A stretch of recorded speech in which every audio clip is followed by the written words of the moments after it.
ปากทางหอมซีโอ้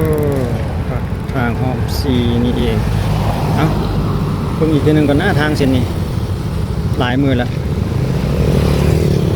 ลองไปอัปเดตเพิ่งอีกทีหนึ่งก่อนพี่น้องเลยเพราะว่าหลายมือแล้วบ่ได้มา จุดนี้ก็ยังคือเก่าคือเดิมหนึ่งตัวนี่นะบ้านปากทางพี่น้องเขตบ้านปากทางแล่นออกไปหาบ้านหนองบึกนี่นะโอ้คือว่าเพื่อนเท่าล่ะ เป็นตะไปได้บ่ของน้ำเพิ่นกระบอกใหญ่ๆเลยเอารอรถใหญ่จังหวะรถใหญ่เพิ่นมาก่อน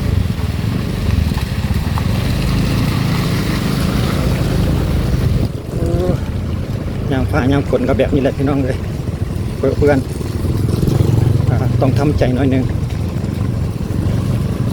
เรียนขึ้นมาทางเทิงนี่เลยซะเป็นพาเรียนมาแบบนี้เด้โอ้เพิ่นกำลังเจาะพี่น้องหน้าห้านติดเด้อนี่ทุบออกหมดเลยตัวนี้นะหน้าห้านเงินหลังนี้โอ้หลังบกใหญ่คล้ายเป็นเงินผักพี่น้องเพิ่นก็เอารถมาเจาะเพื่อที่จะเฮ็ดคลองระบายน้ำนั่นเองเนาะแต่ว่าเบื้องซ้ายมือเขานี่รู้สึกว่าจะสำเร็จไปแล้วเด้เกี่ยวกับคลองระบายน้ำนี่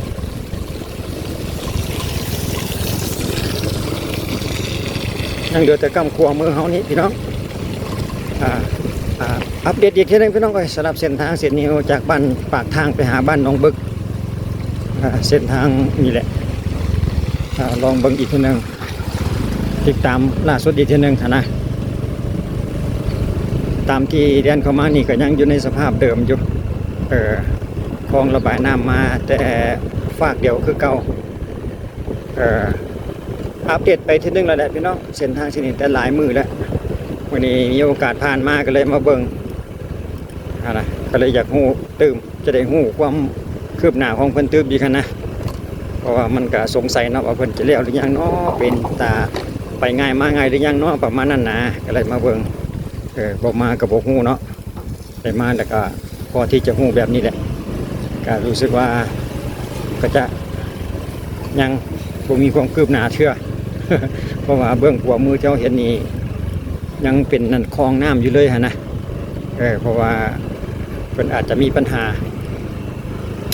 บ่ทันสะดวกที่จะเฮ็ดนะเพราะว่าน้ำมันยังหลายในช่วงฤดูฝนแบบนี้นี่เนาะก็บ่มีปัญหากับบ่เป็นหยังดอกพี่น้องแต่แน่ว่าเพิ่นเฮ็ดไปอาจจะซาแด่เฮาก็เข้าใจอยู่ดอกในช่วงฤดูฝนนี่นะการเฮ็ดถนนทางนี่มันก็จะมีอุปสรรคอยู่แล้วนะโอ้ไอ้เรานี่สอบ50เบ็ดได้นี่แดนแล้วตามคลองน้ำนี่นะโอ้อันนี้เพิ่นก็แต่งฝาล่างอยู่ดินายสร้างมันก็ยังเฮ็ดอยู่บางจุดกำลังเททั้งเทิงดิรถโม่เพิ่นก็คือสิแม่นเทแล้วใหม่ๆกำลังอนามัยรถสำหรับรถโม่เพิ่นนี่นะเพิ่นก็เฮ็ดไปอยู่นั่นแหละพี่น้องกำลังจะว่าหากบ่ไหวเส้นใดก็คือกันนั่นแหละทุกเส้นทุกสายลงมือจุดนี้เพิ่นเฮ็ดปาดเดินบอกใหญ่เลยจักสิเป็นอันใดเนาะนี่บ่แน่ใจมีแต่ภาษาจีนคือเก่าเลยพี่น้องมาเขตนี้นี่นะ มีแต่ภาษาจีนต้อยบริษัทสำนักงานอะไรต่างๆเห็นแต่ภาษาจีนคลองตัวนี้คือว่ามันใหญ่แต่เวลาเพิ่นเฮ็ดนี่ก็อยากฮู้คือกันเด้เพิ่นเฮ็ดจังได๋เนาะ เพิ่นก็สิมีเทคนิคของเพิ่นอยู่หั่นล่ะเนาะ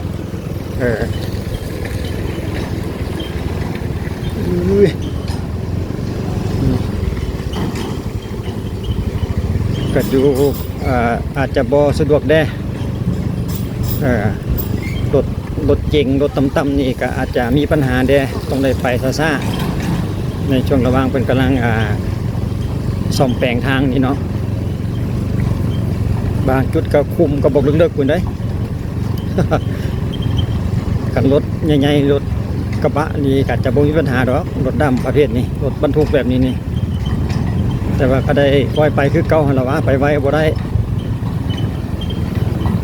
สรุปแล้วนี่คลองระบายน้ำก็มาแต่เบื้องซ้ายมือเจ้าเห็ดนี่แหละมาแต่ฝากเดียวว่าซั่นต่อไป อีกฝั่งหนึงก็เพิ่นยังเป็นคลองใหญ่อยู่มีปัญหากับน้ำส่วนระยะทางของเพิ่นจุดนี้ก็สิอยู่ประมาณ3 กิโลเมตรนี่มั้งคิดว่าหรืออาจจะบ่ฮอดเนาะเกือบ3 กิโลเมตรประมาณนั้นแหละสำหรับเส้นทางจากบ้านปากทางไปหาบ้านเส้นทางบ้านหนองบึกสำหรับจุดนี้เนาะติดตามได้อัปเดตอีกทีหนึงให้ทุกท่านได้เบิ่งได้ฮู้ไปนํกันมาเราสู่กันฟังประมาณนี้แหละพี่น้องข้าพเจ้าก็เพียงแค่นำเสนอให้ทุกท่านได้ฮู้ฟังเพื่อเพิ่นอาจจะมีความคืบหน้าเนาะเฮาก็บ่ฮู้ก็เลยได้มาเบิ่งก็ได้เห็นก็ได้ฮู้แล้วว่าเพิ่นก็ยังเล็งเป็นบางจุดเกี่ยวกับคลองระบายน้ำนี่ก็มาแต่ยังฝากเดียวอยู่หั่นน่ะสรุปแล้วก็ยังคือเก่าว่าซั่นต่อไปบ่ว่ากันดอกเพราะว่ายามฟ้ายามฝนแบบนี้โอ้จุดนี้เพิ่นกำลังเอารถมาจกมาเทาะหินออกหน้าห้านเพิ่นยังเอาเหยียดเลยเพิ่นก็ให้ความร่วมมือกับพี่น้องเลยตัวใดมันติดแล้วคลองระบายน้ำนี่เพิ่นก็ให้รถเพิ่นรถจกมาแยกออกสกัดออกเพื่อเตรียมที่จะเฮ็ดคลองนั่นเองเนาะจุดที่ว่าเป็นหน้าห้านเพิ่นนี่นะเป็นบริษัทเพิ่นอะไรหนึ่งนี่นะมาถึงจุดนี้จุดใดที่ว่าบ่มีอุปสรรคเนี่ยเพิ่นก็เฮ็ดไปจุดใดที่ว่ามันข้างมันคาบ่สะดวกเนี่ยเพิ่นก็พักไว้ก่อนคลองระบายน้ำที่คือกันจุดใดที่ว่ามันน้ำอ่างน้ำขังหลายเพิ่นก็ปะไว้ให้มันแหกให้มันเหืองมันแห้งมันตกแรงก็จังค่อยสืบต่อประมาณนั้นเพราะว่าเพิ่นก็กำลังเริ่มลงมือเนาะก็จะมีเวลาอีกเป็นปีพุ่นแล้วว่าตามการสัญญาแล้วเสร็จนะเอาเราจะได้ระบาดเลยเบี่ยงมาพี่ปะรถใหญ่เพิ่นดีกันรถเก่งเพิ่นสิเข้าเงินเพิ่นจี้หั่นแมนอีหลี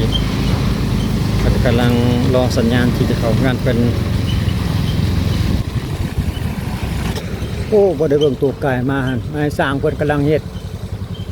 มันมีอีกแยกหนึ่งไปพุ่นได้พี่น้องอีกแยกหนึ่งอยู่สำหรับจุดนี้เนาะไปตามซอยนั่นที่เอาไก่มาเบิ่งบ่ทัน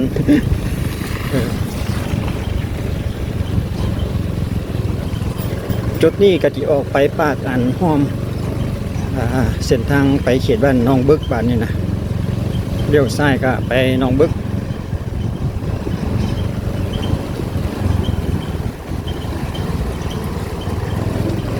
เด้คลองระบายน้ำจุดนี้นี่นายสร้างเพิ่นกำลังเล่นโทรศัพท์รอให้ปูนมันเสพโตปูนบ่ทันได้แห้งนั่นเองกำลังเทใหม่ๆรอจังหวะที่ว่าจะปั้นนาปูนอีกนะเกี่ยวกับคลองระบายน้ำโอ้จุดเบื้องขวามือนี่ก็เจ็ดไปแล้วนี่สุดก่อนเนี่ยยังพันได้เห็นมาจุดนี้เห็นประเทศแล้วได้นี่จนปากห้อมนี่นะปากห้อมปากซอยนี่เป็นอย่างนั้นนายสร้างกันเนาะ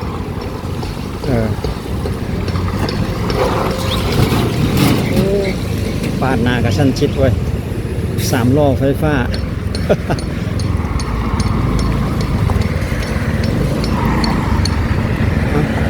นี่เลยออกมาฮอดจุดนี้แหละพี่น้องเดทางที่เขาเรียนมาเมื่อกี้นะพี่น้องทางที่เขาเรียนออกมากี่นี่เองเนาะเอากลับมาอยู่อีกเลนหนึ่งอีกฝั่งหนึ่งก็จะมีซ้ำนี่แหละขันไปทางนี้ก็เข้าไปเขตบ้านหนองบึกเนาะแต่ว่าขันเลี้ยวก็ออกไปทางเส้นนี้ก็ดูหน้าโศกไปแล้วทางด้านหน้าเฮาคุณกับเพียงซ้ำนี่แหละพี่น้องอัปเดตความคืบหน้าของเพิ่นก็ยังบ่ได้มีความคืบหน้าหลายเพราะปานใดสำหรับเส้นทางเส้นปากทางมาหาหนองบึกนี่เนาะกับเพียงซ้ำนี้ขอบใจ FC ไว้เจอกันในคลิปต่อไปพี่น้องสำหรับคลิปนี้ขอบใจสบายดี